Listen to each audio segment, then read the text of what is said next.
আসসালামু আলাইকুম রহমতুল্লাহি বারাকাতু। প্রিয় দর্শক, আমি কারি মাওলানা ইমবাইজিদ হুসাইন সিরাত টিভি ঢাকার পক্ষ থেকে আবারও উপস্থিত হয়েছে আপনাদের মাঝে রমজানের বিশেষ গুরুত্বপূর্ণ কিছু টপিকস নিয়ে, কিছু প্রশ্ন নিয়ে আলাপ করার চেষ্টা করব।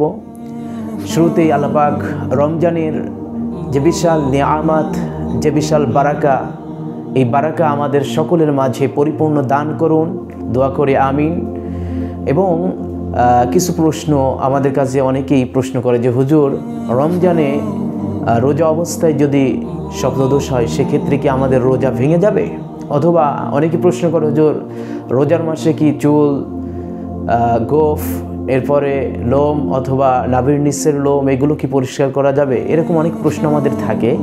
তো সেক্ষেত্রে আমি বলবো, প্রিয় ভাই, যদি আপনি সাহরি খেয়ে ঘুমিয়ে পড়েন অথবা দুপুরে অথবা যে কোনো সময় রোজা থাকা অবস্থায় যদি আপনার স্বপ্নদোষ হয় তো সেক্ষেত্রে আপনার রোজা ভাঙবে না।